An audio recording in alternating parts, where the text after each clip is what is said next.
जिस देश में लगभग आधी प्रतिशत जनसंख्या 2 रोटी के लिए मोहताज है, जिनको 2 टाइम का भोजन ठीक ढंग से नसीब नहीं होता, उस देश की झूठी शान और विकास के मॉडल के नाम पर क्या लोकसभा की सीटें 850 सांसदों की हो जानी चाहिए?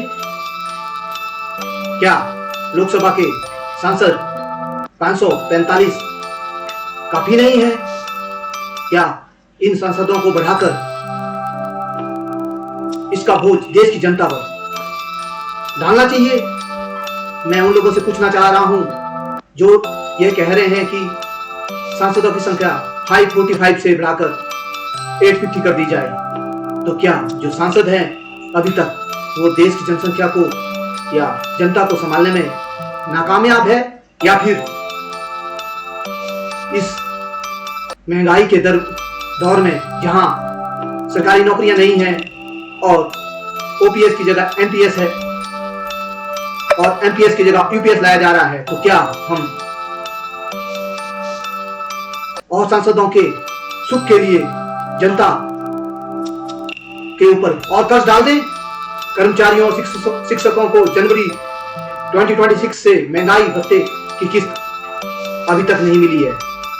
कोरोना काल में 18 महीने का एरियर भारत सरकार देने में नाकाम रही है, लेकिन साहब 850 सांसदों के लिए डिलक्स कॉलोनी बनाने के लिए देश के पास बजट है।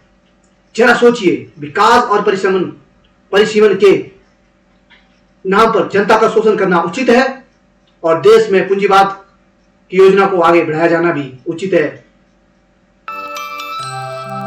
साहब, आजकल इतनी चमचागिरी हो गई है कि 850 सांसदों के नाम पर सांसद बनाकर ऐसे आराम की जिंदगी जी जाएगी जहां पर जनता के सुख से कोई मतलब नहीं होगा और उन्हें 2 किलो या 5 किलो राशन पकड़ाकर उन्हें खुश कर दिया जाएगा। क्या अगर महिलाओं को आरक्षण देना है तो क्या 545 में से नहीं दिया जा सकता? मेरा यह सवाल है कि आप आरक्षण देना चाह रहे हो तो दीजिए, लेकिन जनता पर बोझ डालकर नहीं। जनता के सेवक बनके आप जो हमारी 50% आबादी है उसी के अनुरूप जो हमारे सांसद लोकसभा में इलेक्ट होते हैं उनमें से दीजिए, ताकि देश की जनता के ऊपर और देश की इकोनॉमी के ऊपर इन सांसदों का जो फ्री का